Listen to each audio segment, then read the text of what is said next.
ஒரு mixie jar எடுத்து வச்சிருக்கேன். 15 சின்ன வெங்காயம் போட்டிருக்கேன். 10 பல்லு பூண்டு போடுறேன். 2 துண்டு இஞ்சி அதை சின்னதாக கட் பண்ணி வச்சிருக்கேன். 1 டீஸ்பூன் சோம்பு, 1 கொத்து கருவேப்பிலை, 1 கைப்பிடி அளவு கொத்தமல்லி இலை.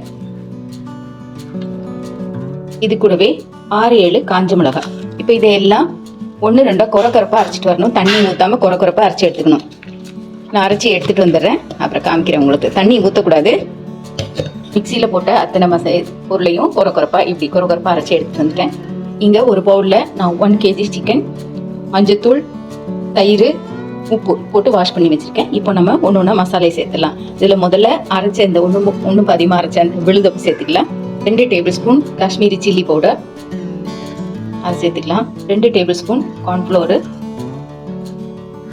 1/2 டீஸ்பூன் மஞ்சள் தூள், ஒரு 1 teaspoon pepper powder, 1 table spoon Lime juice,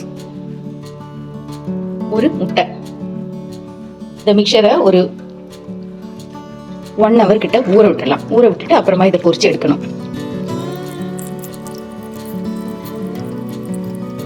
அப்புறம் எண்ணெயில் பொரிச்சு எடுக்க வேண்டியதுதான்.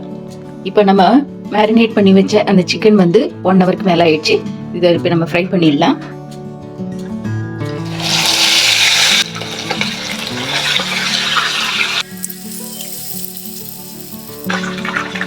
நல்ல பொன்னிறமாக பொரிச்சாச்சு ஃப்ரெண்ட்ஸ்.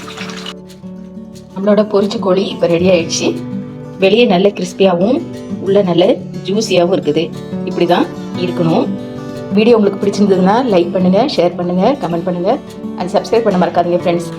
உங்களோட ஃப்ரெண்ட்ஸோட குரூப்ஸுக்கும் இதை ஃபார்வர்ட் பண்ணுங்கள். ஸோ தட் நான் என்ன இம்ப்ரூவ் பண்ணிக்க இது ஹெல்ப்ஃபுல்லாக இருக்கும். Okay friends, see you all in the next video with another content. Bye, take care.